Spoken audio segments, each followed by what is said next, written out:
อ10 นิ้วกราบนบนอบน้อมอย่างปราติรัตนเกี่ยวเจ้าตั้ง3 ประการอันมีพระพุทธพระธรรมพระสงฆ์อันเป็นสรณะที่เปิ่งตีเคารพนับถืออันสูงสุดในชีวิตกราบคารวะแตบไตรไวยสาปารมีธรรมประเดชพระคุณหลวงปู่พระเทพโกศลที่ปรึกษาเจ้าคณะภาค7เจ้าอาวาสวัดศรีโสดาพระอารามหลวงตำบลสุเทพอำเภอเมืองจังหวัดเชียงใหม่ประเดชพระคุณหลวงพ่อท่านเจ้าคุณพระเทพปริยัติเจ้าคณะจังหวัดเชียงใหม่เจ้าอาวาสวัด7 ยอดพระอารามหลวงตำบลจ้างเผือกอำเภอเมืองจังหวัดเชียงใหม่พระมหาเถรานุเถระเจ้าคณะพระสังฆาธิการภิกขุสงฆ์สามเณรจุตนจุองค์โดยความเคารพเจริญสุขเจริญปอนปอออกไม่ออกศรัทธานบุญติ่นจองห้องวัดจุหนุ่มเท่าใจยิงก็ขอน้อมต้อนรับทุกท่านเข้าสู่รายการมรดกธรรมกำเมืองต่างสถานีวิทยุและต่างเฟซบุ๊กไลฟ์ต่างสถานีวิทยุอันมีสถานีแม่ข่ายวัดไฟหินตำบลสุเทพอำเภอเมืองจังหวัดเชียงใหม่ส่งสัญญาณกระจายเสียงในระบบคลื่นความถี่ FM 104.50 เมกะเฮิรตซ์ยิงสัญญาณไปยังสถานีวิทยุวัดหนองกายตำบลสันปัญญางอำเภอแม่แตงจังหวัดเชียงใหม่ในระบบคลื่นความถี่ FM 99.75 102.0 และ 89.25 เมกะเฮิรตซ์สถานีวิทยุ CM77 วิทยุอินเทอร์เน็ตล้านนาส่งสัญญาณกระจายเสียงในระบบคลื่นความถี่ FM 97.5 เมกะเฮิรตซ์สถานีวิทยุพระพุทธศาสนาจังหวัดเชียงรายส่งสัญญาณกระจายเสียงในระบบคลื่นความถี่ FM 99.50 เมกะเฮิรตซ์และสถานีวิทยุคลื่นพระพุทธศาสนาและจริยธรรมในความอุปถัมภ์ของมูลนิธิพระบรมธาตุเจ้าดอยสุเทพในระบบคลื่นความถี่ FM 96.0 เมกะเฮิรตซ์พร้อมกันนี้ก็ขอยกมือ10 นิ้วกราบถวายการต้อนรับและแสดงความเคารพนับถือครูบาอาจารย์ท่านเจ้าและก็ขอต้อนรับญาติโยมที่ได้เข้ามาติดตามรับชมรับฟังกันอยู่ทางหน้าจอ Facebook ไลฟ์สดของสถานีมรดกธรรมวัดวังสิงห์คำของ104ธรรมะไขเครียดวัดไฟหินและหน้าจอ Facebook ไลฟ์ของ FC แฟนรายการที่ได้กดแชร์กดไลค์กันไปเบื้องต้นนั้นก็ขอเจริญปอนต้อนรับคุณโยมจันทรายแปลงหลวงคุณโยมพิรุณภักดีพิรุณบลังลุกเต้นตัวกาตะกี้ฟังแล้วม่วนดีเปิดดนตรีมันปืนเมืองเนาะมันคึกเต้นดิดแข้งดิดขาไม่เจ้าตัวเองได้กำลังตัวเองเจริญปอนคุณโยมสนจันทร์ซอนคำจะน้อมถวายการต้อนรับหลวงพ่อพระครูสถิตเจติยรัตน์วัดเจดีย์แม่ครัวแล้วก็มีโยมปัทมาแจมโรกราบนมัสการสาธุเจ้าเจริญปอนเนอร์คุณโยมลักษณะเกตดีโยมปีหมอมัทนาอัมพันธ์ปีหมอบลุกเต้นตะเปิ่นกะ อยู่บนสถานีอนามัยตัวเตรียมครัวตัวเต้นตัวโบ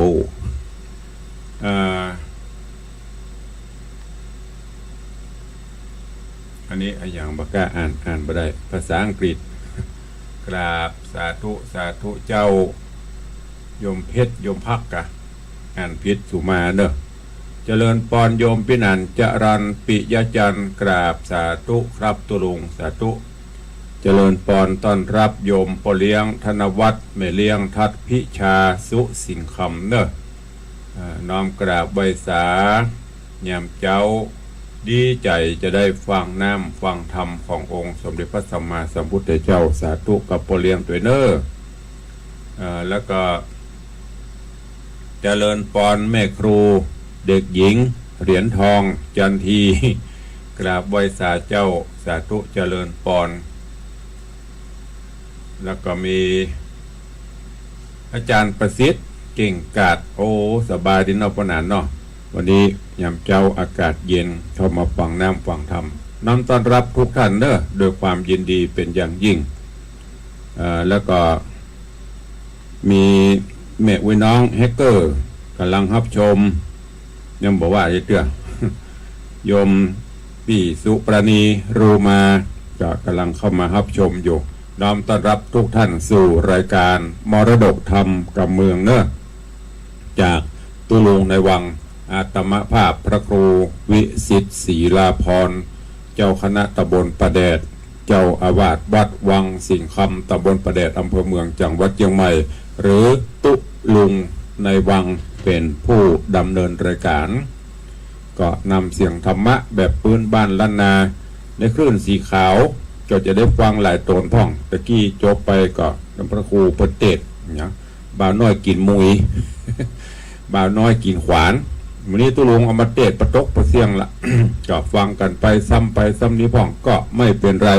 อย่างหอยสั่งที่เตศเขาฟังเนี่ยก็เตศบูกิดเดือละญาติโยมศรัทธาติดใจฟังแล้วให้ฟังแหมโทรมาขอก็จัดให้สภาพอากาศยามเจ้าวันนี้ครึ้มๆเนอะคนบอกว่า 3-40% จะมีพระพิรุณมาเยือนไผ่ซักผ้าซักหัวก็ตากร่มๆไว้ก็เดี๋ยวมันก็แห้งแล้วตากผ้าประเดี๋ยวจะไปหั่นไปนี่ช่วงนี้ก็พกร่มพกจ้องไปตัวพกเสื้อกันฝนไปตัวเพราะว่ามันจะตกเวลาใดบูกันไว้ดีกว่าแก้แล้วก็มันจะเข้าภาษาละเดือนหน้านี่ก็จะเข้าภาษาแล้วก็บ่แน่เนอะฝนตกก่อนนี่นะเป็นว่าหัวปีกลางปีมันจังแรงเดือนกลางภาษาฮ้อนก็มีอากาศมันเปลี่ยนแปลงไปตามสภาพของเปิ้นเมื่อก่อนนี่จะตรงตามฤดูหน้าฝนก็ฝนหน้าฮ้อนก็ฮ้อนหน้าหนาวก็หนาวประเดี๋ยวนี้บางวันก็เป็น3ฤดูยามเจ้าจะเย็นสบายบ่ายมาพ่องก็จะฮ้อนค่ำมาก็ฝนตกอีกก็มีก็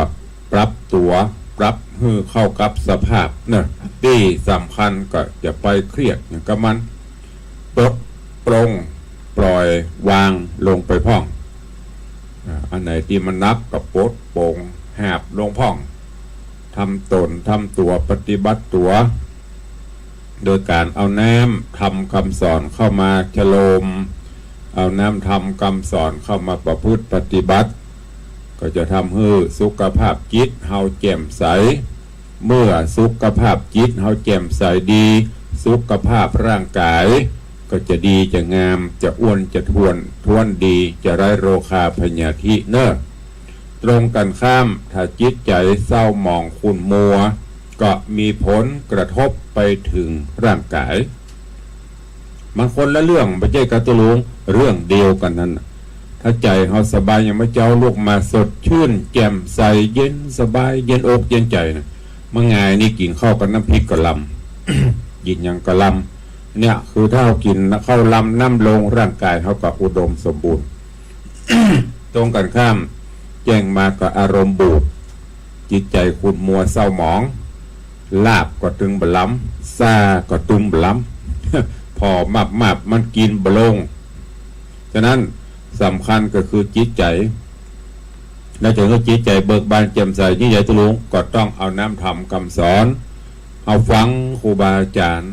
ฟังพระเจ้าประสงค์ฟังทุกรายการจะไปฟังเอาม่วน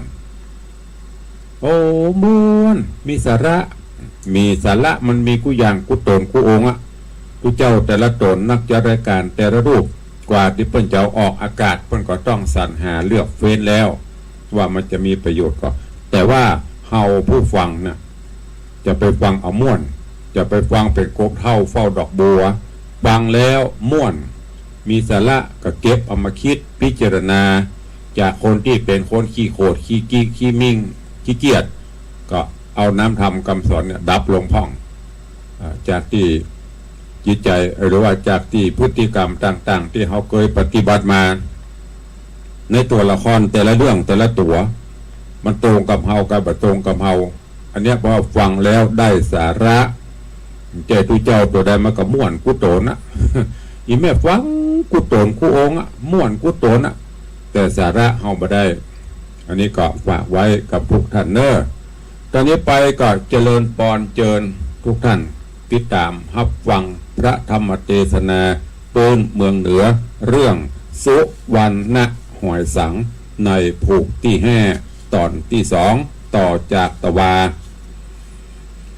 ก็ในตอนตะวานี่โพธิสัตว์เจ้าเงาะป่าได้รับอาสาไปตวายปัญหาไปเล่นสกีสกาอย่างต่างๆกับองค์อมรินทร์พระอินทร์เจ้าฟ้าตามตีพระอินทร์เปิ้นได้แถลงเปรตมาเพื่อที่จะช่วยโพธิสัตว์เจ้าแต่ว่าตอบปัญหาไปแล้ว2ข้ออย่างเล่าตีมืดทั่วปัตตภีไปทางใดที่ไหนก็มืดนั่นคืออวิชชา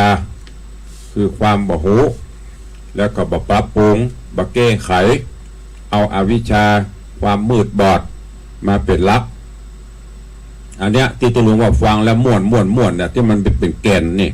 เฮาก็จะไปหึงอวิชชาต่างๆกิเลสโลภะโทสะ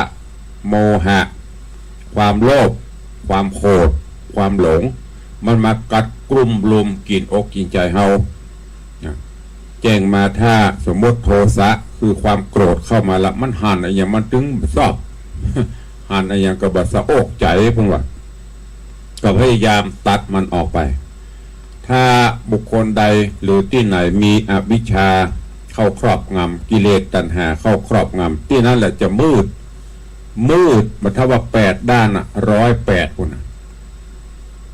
อันนี้ปัญหาทุกปัญหาว่าอย่างที่มันมืดก็เพราะบุคคลใดสถานที่ใดที่มีอวิชชาเข้าครอบงำมีกิเลสเข้าปิดบังที่นั่นก็จะมีแต่ความหายนะแถมมาเรื่องปัญหาว่าอย่างเล่าที่สว่างสวัยแม้แต่แบบเปิดไฟกับเปล่งลุกเปล่งลุ่งไปทั่วโลกาโพธิสัตว์เจ้าเงาะป่าก็ตอบว่าสิ่งนั้นคือปัญญา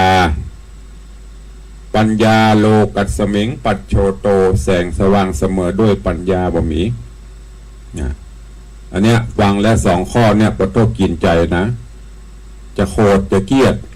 จะเดือดอย่างหื้อไผ่เพื่อใจปัญญาแยกก่อนพินิจพิเคราะห์พิจารณาก่อนก็จะทำให้เรื่องร้ายกลายเป็นเรื่องดีฉะนั้นฝากไว้กับญาติโยมทั้งหลายตัวมาฟังกันต่อว่าเรื่องราวของสุวรรณหอยสังจักเป็นจะใด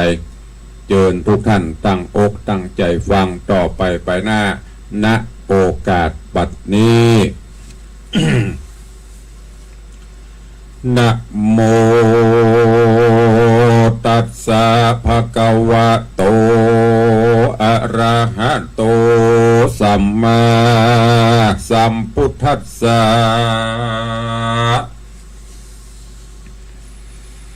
สาธุโวฟังลาโสตุจนาสัพพุริสะตังลายตั้งยิงและใจหนุ่มเท่าที่ได้ปากันเล่าติดตามทอมทาดาฟังยังรัศธรรมเทศนาสุวรรณหอยสังลำดับมาถึงยังกันทวนที่5ตอนที่2เนอเจ้าขอเจิญศรัทธาตั้งหลายหนุ่มเท่าจุงตั้งจิตใจเราถ่อมทะเลดาฟังต่อไปนานี้และนา โสกุ มาโรเมื่อเจ้าสุวรรณะหวยสังแก้ไขยังปัญหาแห่งปัญญาอินตาเจ้าใส่บอดเศร้างามดีดอผู้มีกุมารก็ทะยันเข้าเล่นหกวิ่งเต้นตีครีกับโกสีเจ้าฟ้าดูแกว่นกลาจักรราชมีพันเลิศแล้วต้นดอกแก้วเรียวไวดังเมฆไฟฟ้าแมบลูกวับแวบเมืองมาเล่นเจิงใจต่อตาแผ่สีดานไล่อาจเลี้ยงกันแล้วกับหันพัดลงเตียวแผ่นพรงจ้างป่ากับตังฟ้างำดินองค์นรินหกไล่ตนเต้าไทยตีกลับดังตุบตับปุ่นพอหกวิ่งล่อกันไปจึงใจไววะแวนมาครีแกวนนากับมือเสียงพระโภกค้อนไม่หัวกยาววาไปมันนาแถมศอกวัดแกว่งออกเป็นเจอแสงเรืองรูแสงสีเรืองโพยพุ่งแงมไงมุงเสมอกันเต้าสามันตราชปีติกเต็มตนลูกหกยนวิ่งเต้นห้าวไ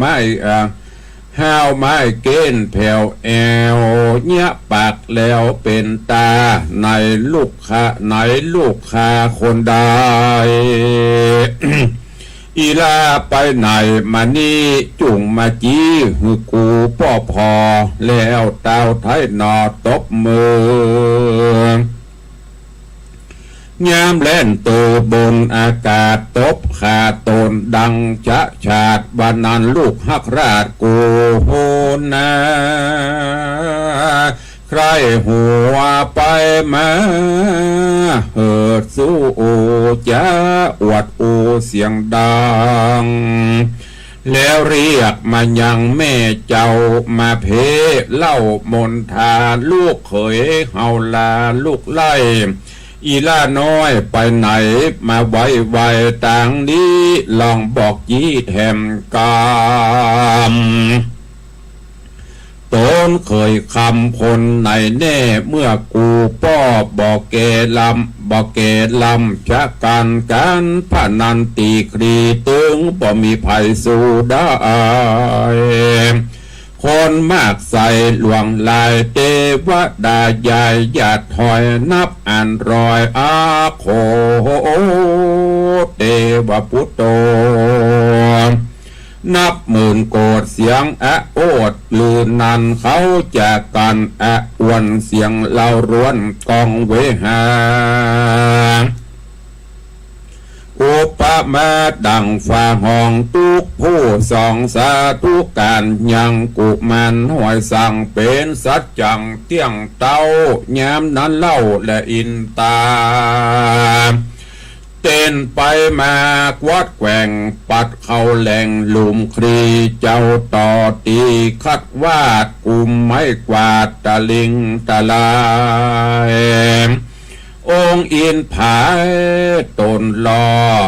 กรีตกบ่อขุมบนเจ้าหกยนตอนตีลูกมาครีหูแตกเมื่อนั้นพญาอินแยกตนนี้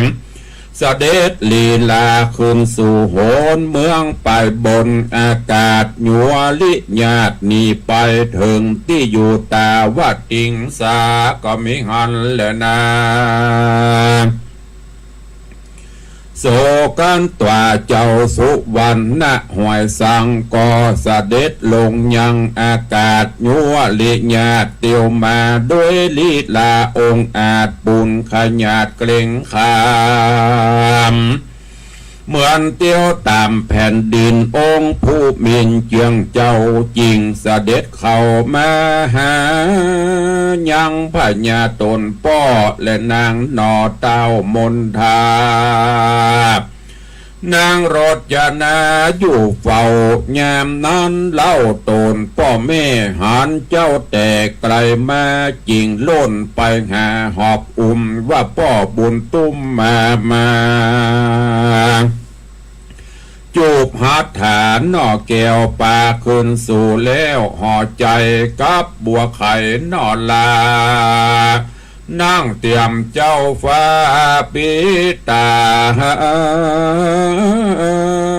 กลางเสนาอำมาตย์หมู่เตาราชมนที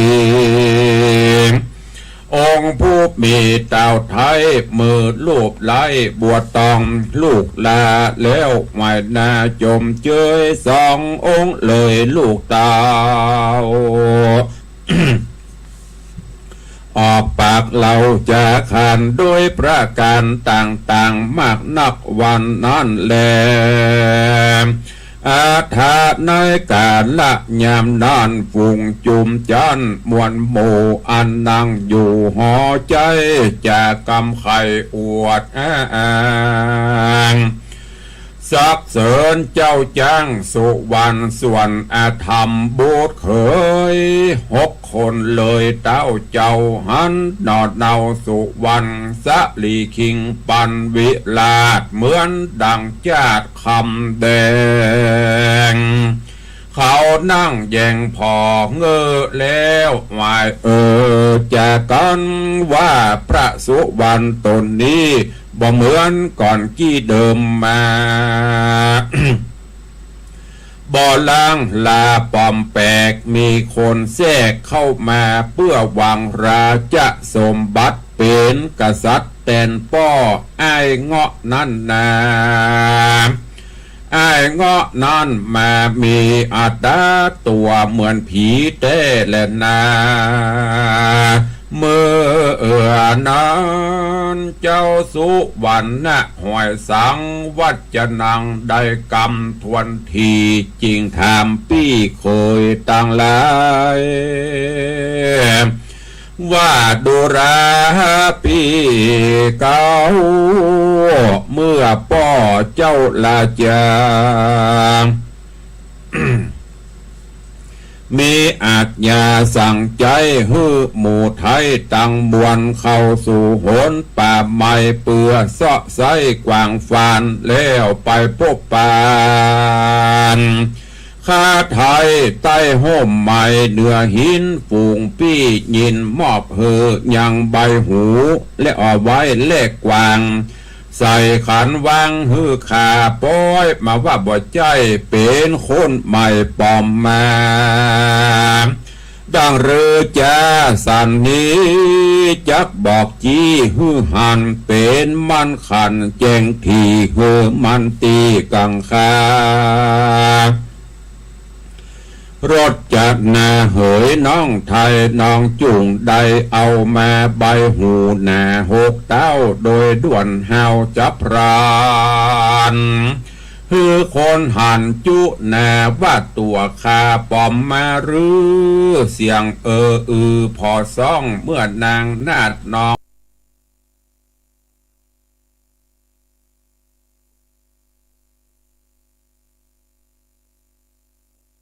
รจนาได้หันบอกกาพันได้แต่เตียงบ่มีภัยเลี้ยงได้สันได้จริงน้อมใบหอยสังว่าเป็นสัจจังเตียงแต่ยามนั้นแลเจ้าหอยสังจริงถามยังพี่จะเอาว่าเมื่อยามเข้าป่าหายังหมูฝูงเจ้ากูตั้งหมู่ปะข้าอยู่ที่ศิลาปาดตามือนิ้วก้อยคนลาน้อยปั่นเฮาสันได้มาเมาว่าบ่หูเขาจูผู้จะใครรับโดยไวบ่จาไวนอดลาองค์คำว่าเป็นกรรมแต่เตี้ยงเจ้าสำเร็งถามแถมว่าสูตรเลาะแคมแม่น้ำโหนฝั่งกรรมกงกา ปะเฮานาเหนือหินปุ่งเจ้ายินได้ปาดจิกดังขาดปูโอจาแลกเอาป่าตัวใหญ่เพื่อมาหือป้อไทยปิตามีแต่กาสู่เจ้าอย่าบิดเล่าบังอำกันปิดงำจักให้อย่าจุไล่มายาฝูงจะมาตะฝูงจะมาตาหกเคยใหญ่กลัวหนอไทยสุวรรณจิงปากันน้อมไว้พระบาทไทยองค์คำแล้วฮับกรรมว่ามีเต้บ่สังกา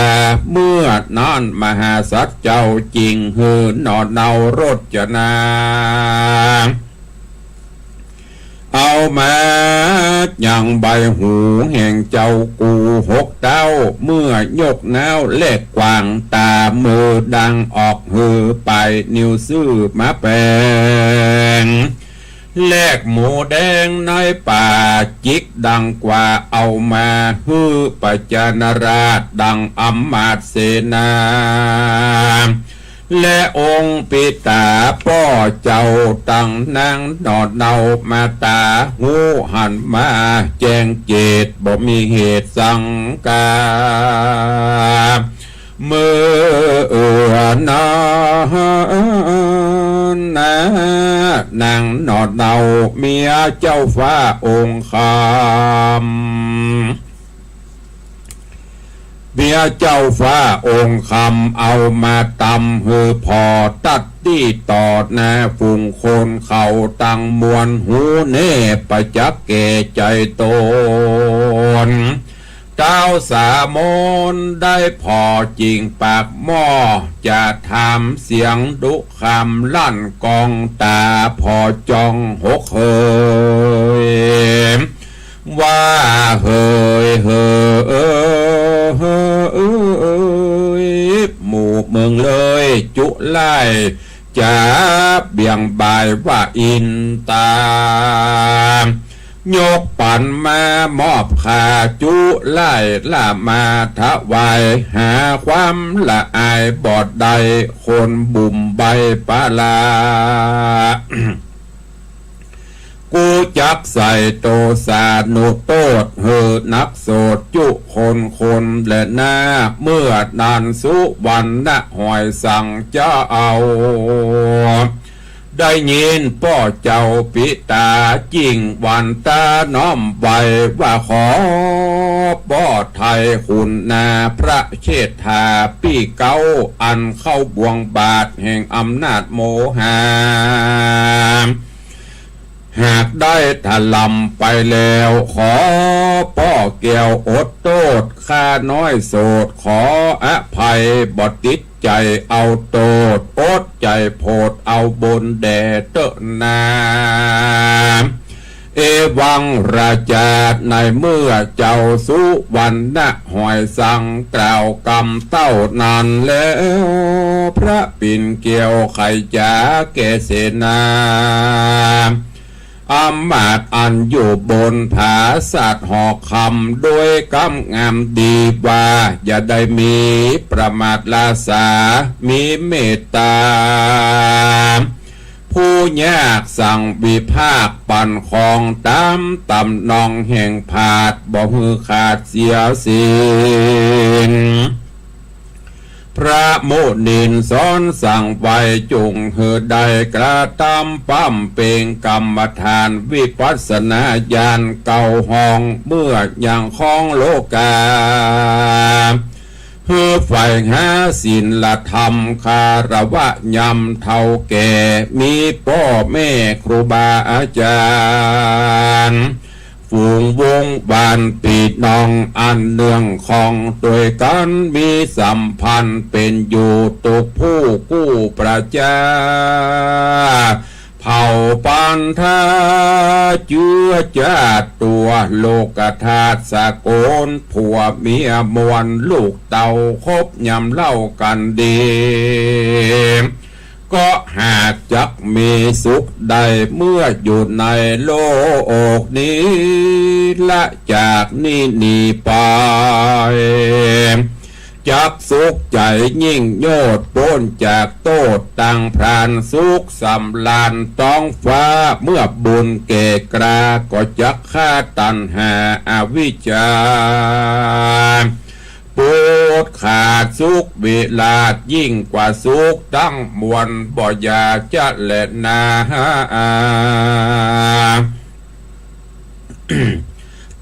ตากาเลในกาละยามนอนอันว่าพญาสามันตราจาบอมโดยเศษนาอำมาตย์ฝูงเตาราชมนถีจริงนะมาจริงสามัคคีพร้อมกันตั้งยังขันใบสีนับแบบมีเก้าจันตามแบบคันโบราณพร้อมด้วยปริวารเครื่องงาอลังการมีครบขันพร้อมพร้อมดวงดอกสอมมาลาโภชนาหารประณีตตามจารีตเดิมดีแต่งดาดดีพร้อมแล้วอภิเษกแก้วองค์คำฮือองค์สุวรรณราชกับนางน้อยนาถรจนาเป็นราชาผู้เงาแดนป้อเจ้าปิตาสะลงน้ำพุทธาพิเศษคือเป็นเอกราชาสะบวยเมืองปาลานาสีนามชื่อมีว่าใบเป็นพระนอไทยสุวรรณสังฆราชพระมนาจาทุนโคนถวายป้อนอันลำเลิศเฮือบังเกิดกะเสมสันเจริญผู้บานเต่าราชคืนภาศาสตร์นิเวศคนตั้งปวงบ่น้อยฝูงไพร่น้อยยินดีกับองค์บุญมีคือไพร่น้อยเชื่อห่มกันเขาติดพันเอวเล่นเตียวเป็นเส้นจมไปตั้งวังในวังนอกตุกสรอกปันปวงในเมืองหลวงเขาเล่นขับฟ้อนเต้นจ้อยสอดนันนนทีนอเป็นมูระบำกู้สองสามการเล่นงามไฟเอือมีกูเชื่อกูอันก็มีหันเล่นนาเนติตังขีญาสังวันนาวิเศษจาห้องเหตุธรรมเทศนาสุวรรณหอยสังผูกทวนห้าตอนที่สองก็บังโกมสมเรศสเดชก็จบไปแฮมตอนหนึ่งในเรื่องของสุวรรณหอยสังผูกที่ห้าตอนที่สองจบปริปุณังไปในตอนนี้โพธิสัตว์เจ้าก็ตอบไว้ปัญหาองค์อมรินทร์พระอินทร์เจ้าฟ้าเล่นตีครีอย่างกันจนสุดท้ายองค์อมรินทร์พระอินทร์เจ้าฟ้าก็สะหย่องหน้าสารปิกสู่ยังห้องวิมานคำห้องฟ้าห้องอาจารย์วิมานคำต่างโพธิสัตว์เจ้าเงาะป่าก็เสด็จลีลาศลงจากนภาอากาศมาสู่ท้องพระโรงโอ้หมู่เสนาอำมาตย์ข้าทาสจะบริพารตลอดจนตันเต้าสามมนแม่มนทาดีอกดีใจ ซ้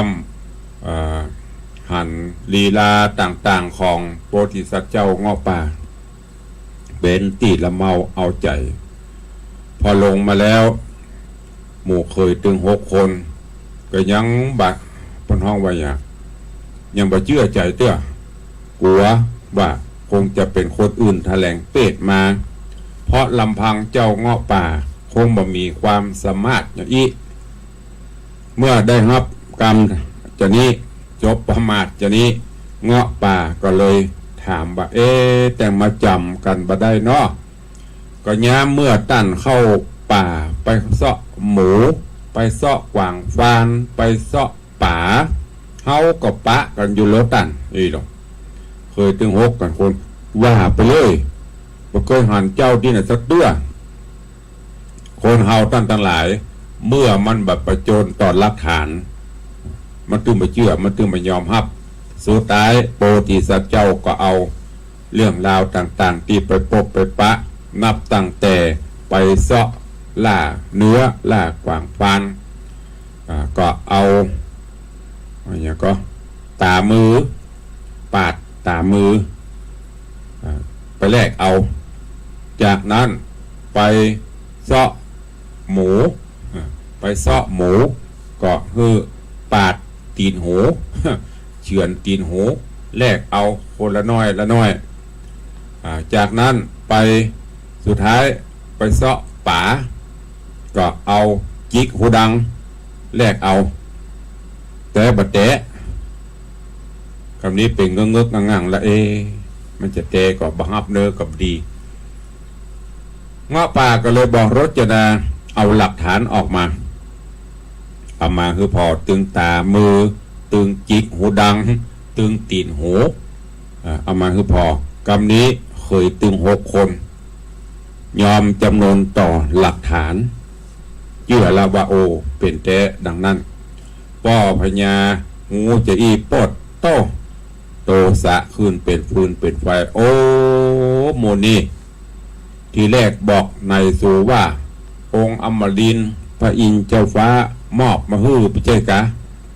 สักไซไล่ความกันละตอนนี้สุดท้ายมาเนี่ยเปิดห้องว่าหลักฐานมันเปิดผลโทษมหาก็ไม่ได้จำเป็นต้องรับไปแล้วเขาทั้งหลายจะเป็นที่โปรดปรานต่อไปหรือไม่ก้อยติดตามฟังในตอนต่อไปเนอะวันนี้โป่งวางไว้แต่เพียงเต้าอีก่อนในเรื่องของสุวรรณหอยสังเนี่ยผลกรรมคือกรรมคือตุกแกเปิลตุกนั้นกับปิ๊กมาถึงตัวเก่าสุดท้ายป่อพญาก็จำเป็นต้องจะได้สละราชบัลลังก์ลงคือเขยคนล่าคนที่จังที่สุดจะได้ขึ้นมาแทนที่ก็ก้อยติดตามฟังกันในตอนต่อไปเนอะวันนี้โป่งวางไว้แต่เพียงเท่านี้ด้วยเวลาอันจำกัดเหลือเวลาแถมน้อยเดียวเพื่อเราจะได้อู้ได้ได้จ๋าแจ้งข่าวสารงานบุญต่างๆเนาะแล้วก็เพื่อที่พี่น้องจะได้โทรเข้ามาอู้มาจากันหน้าใหม่ก็ก่อนอื่นที่จะได้อู้ได้จาหน้าใหม่นั่นก็ขอประชาสัมพันธ์ย้ำนะเหลือเวลาแถมบกี่วันก็จะถึงวันงานประเพณีส่งน้ำพระธาตุเจ้าเจดีย์ของวัดวังสิงคำนะที่จะใกล้เข้ามาในวันที่26 27 28ที่จะถึงนี้3 วัน 3 คืนเนอะแจ้งญาติโยมศรัทธาท่านใดมีกุศลและจิตเจตนาเวลาว่างเว้นใครมากินห่วมตานเติงกับมูลศรัทธาวัดวังสิงคำก็เจริญปอนหรือท่านผู้ใดมีกุศลและเจตนาใครแป่งต้นเงินต้นปัจจัยมาห่วมเพื่อสมทบในการสร้างห้องปลดทุกข์ของวัดวังสิงคำตีตุลุงได้ประชาสัมพันธ์เชิญชวนทุกท่านนั้นก็ขอเมตตาเนื้อตามกุศลและจิตเจตนาศรัทธาหรือจะให้จะหอมเป็นเจ้าภาพสังฆทานที่จะน้อมถวายพระเจ้าพระสงฆ์สังฆทานชุดละ500 บาทถ้าตึงยอดปัจจัยตึงอย่างโมดก็ชุดละ 2,500 บาทจะเป็นชุดบ่เป็นชุดก็สุดแล้วแต่ตามเจตนาศรัทธาเนอะที่จะให้จะหอมกันหรือจะเป็นเจ้าภาพบูชาดอกบัวอันเป็นดอกบริสุทธิ์ผุดผ่องเป็นของสูงถึงแม้จะเกิดในโคลนตมอยู่ในขี้เปอะแต่ดอกเปิ้นปูจาสิ่งสูงไวสาสิ่งศักดิ์สิทธิ์พ รจะเป็นเจ้าภาพคนกี่ดอกก็สุดแล้วแต่ดอกละ5 บาทตุลุงเอาไปใหญ่ก็ตุลุงก็จะมาใส่ทูบใส่เตียนเสร็จแล้วก็มัดเพื่อให้ญาติโยมที่เปิ้นบ่ได้เตรียมมานั่นน่ะเอามาบูชาใส่ขันดอกกันเนอะก็ขอเจริญปอนเจิญตยขออนุโมทนาบุญขอบคุณกับแม่จินดาพ่อสิงห์คำชัยเจริญบ้านหนองปากกรั่งร่วมโมทนาบุญประเพณีส่งน้ำพระธาตุ500 บาทคุณแม่เทียมทองสังรักปอดำรงเกียรติมณีบ้านหนองปากกรั่งร่วมทำบุญ500 บาทสาธุอนุโมทนาบุญกับทุกท่านตัวเองแล้วก็ในส่วนของเจ้ามูลศรัทธา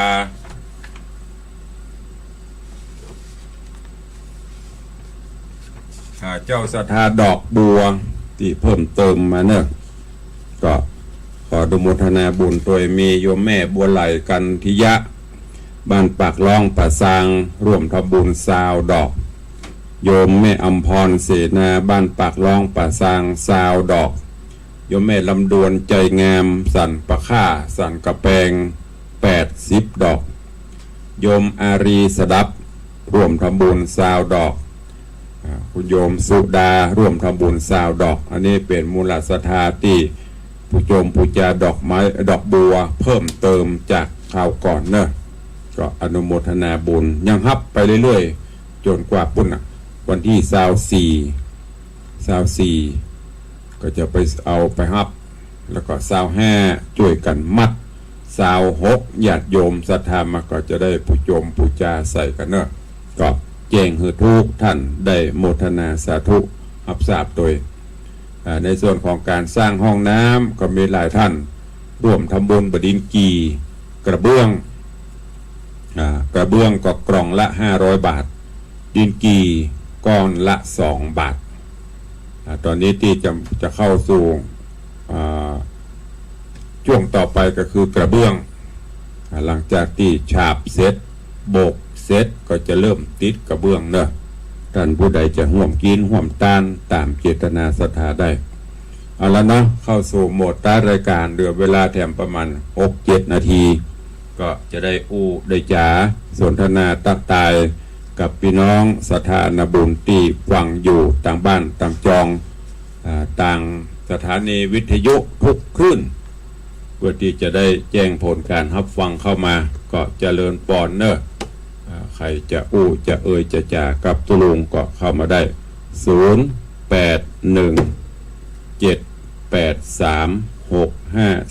0817836540ใน Facebook ก็มียอดดอยปลายฟ้ากำลังรับชมโยมตู่กำลังรับชมแม่ละอองแก้วชุ่มใจกำลังรับชมแม่เลี้ยงทัดพิชาสุสิงคำกำลังรับชมก็ขอบคุณโดยมีอย่างก็คอมเมนต์เข้ามาได้เด้อสายแรกวันนี้จะมาจากจอกเก่งมุมใดของประเทศเข้ามาได้เนอะ0817836540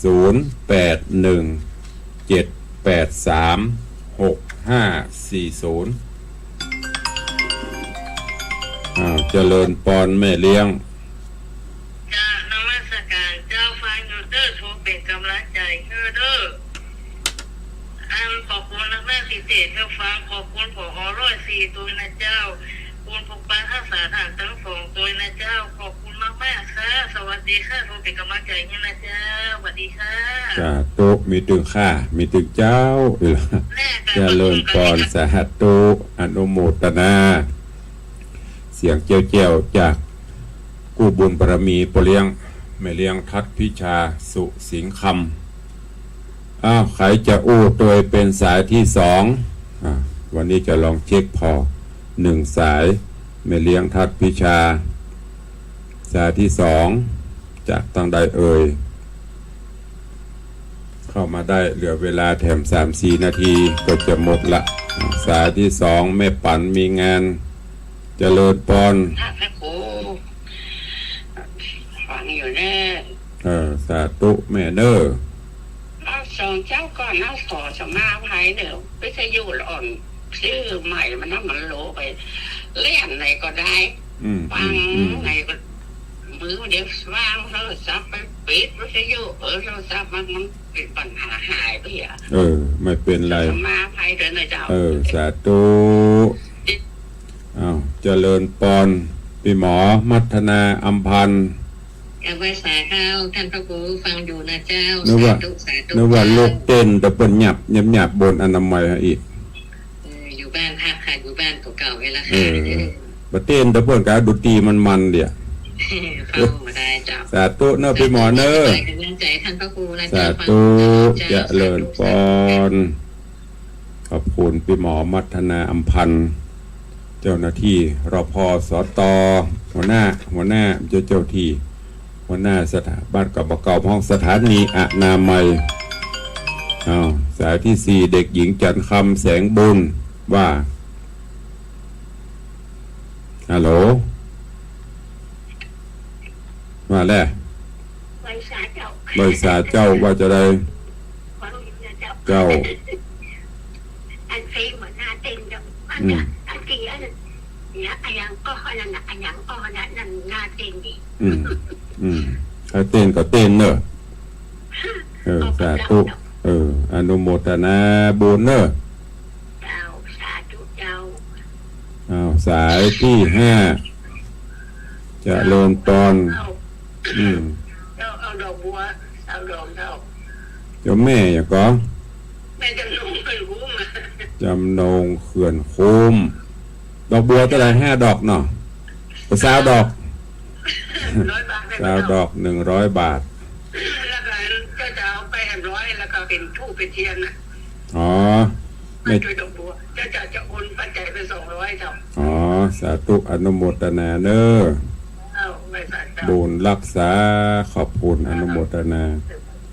สาธุกับขอบคุณก็โยมแม่จำนงเขื่อนคุ้มเนอะร่วมเป็นเจ้าภาพดอกบัว20 ดอก100 บาทแล้วก็ดอกไม้ทูบเทียนแห่งรวมเป็นเงิน200 บาทสาธุบุญรักษาเนอะสายต่อไปเหลือเวลาแถม3 นาทีป่าย4 นาที6:56 นาทีกำลังมีคนโทรเข้ามา5 สายมีสายที่1แม่เลี้ยงทัพพิชาสุสิงห์คำสายที่2แม่บุญปันมีงานสายที่3พี่บอมัทนาอัมพันธ์สายที่4เด็กหญิงจันคำแสงบุญสายที่5โยมแม่จำนงเขื่อนคุ้มเทศตั้งแต่เจ้ามา1 ชั่วโมงเต็มปรากฏว่ามีคนฟัง5 คนสาธุมีอีกไหม2 นาทีสุดท้าย10 สายยังบ่ถึงจ้ะมันน่านอนหลับเนาะหายไปอย่างเก่าแล้ว1 เดือนเต็มมีก็ ว่าบ่มีก็เดี๋ยวจะได้ล่ำได้ลากันเนาะแล้วก็ถ้าลงเวทีแล้วก็ไม่ต้องโทรนั่นเหรอยกเว้นเหตุจำเป็นอันต้นโทรหน้าไม้บัดโหกระหลังไม้โทรเพื่อตู้ลุงปิดแล้วก็จะต้องไปเนี่ยการอื่นอยู่นะเจ้ามันนั่งอยู่กันนี่ที่เดียวการอื่นก็ยังรออยู่แจ้งมานิด6 โมงต้องไปอยู่หน้าเครื่องจนถึง7 โมงสดร้อนๆจากเตาในวังถ้ามีกระโทรเข้ามาใครจะมาพ่องวันงานวันที่26 27 28ไม่ได้มาเกาะบอกเป็นยังเนาะของเจนี่แล้วแต่โอกาสแล้วแต่เวลา แต่ก็มีหลายที่หลายตังที่เปิ้นจะมาร่วมเป็นสายบุญอย่างที่เปิ้นตั้งต้นเงินอย่างบ้านโยมตู่วิเวกบรรณารามนี่เปิ้นก็ตั้งต้นเงินที่หั่นที่บ้านแม่จินดาบ่อสร้างที่ดอยแต้นพระผาหลวงบ้านโยมจรัญสุธาแล้วก็วัดเจดีย์แม่ครัวตลอดจนที่บ้านแม่จันดีวิสุทธินันท์เจดีย์แม่ครัว บ้านแม่จันดีสุขเจริญสันนเมงส่วนของบ้านแม่เกษรชัยบุรีเปิดโอนมาเรียบร้อยละบ้านแม่จันเพนชัยชุมพูบ้านเอื้ออาทรสนกับแปง ตีบ้านปินานจรันปิยะจันดอยซิวสันกระแปงบ้านโยมนรงมูลศรีแม่คือดอยสะเก็ดบ้านแม่อัมภัยกองราชแม่คือดอยสะเก็ดบ้านแม่กนกวันหรือว่าบ้านแม่น้อยบ้านต่อเมืองลังบ้านต่อลุงลัง บ้านต่อเมืองลังบ้านแม่ปราณีพยัคฆ์ไคหพลหนองแต้นสันป่าตองตีวัดตาเกวียนของตุเจ้าน้อยบ้านแม่อุสาอินตากาดหิมปิงตะปูนแล้วก็ตั้งถวายนี่ก็ร้านก้าของพี่ไอจรันโยปีกัญญาใจอินแล้วก็ถ้าไปตั้งศาลตั้งศูนย์ราชการก็แวะไปห่วมก็ได้ที่ร้านนาชากาแฟเนอะที่ร้านนาชากาแฟเจริญปอนสายสุดท้ายสำหรับวันนี้อยู่ไม่ออนฟังนวลเจ้าฟังเป็นร้านนะเจ้าสาธุอนุโมทนาเนอะเจ้ามีอย่างกอบมีอย่างนอกฟังตุวันนะเจ้าสาธุขอบคุณเอาละเวลาหมดเวลาขอนำรายการจากทุกท่านไปก่อนนอกก็ปะกันใหม่ในวันต่อไปวันนี้ก็ขอความสุขสวัสดีจงบังเกิดมีกับญาติโยมสาธุชนทุกท่านเดินทางไปแห่งหนตะบนใดก็ขอให้เกลียวกราดปลอดภัยไปกล้าไปขายก็ขอให้กล้าแม่นขายหมาเนออยู่บ้านอยู่จองก็ขอให้อยู่ดีมีสุขมีสุขภาพพระนามัยสมบูรณ์แข็งแรงปนจากภัยไก่จากเวรปรารถนาได้สมความมุ่งมาปรารถนาเหมือนกันจุตนจุองจุหูจุโคนเนอจตารโรธรรมาวัตันติอายุวัน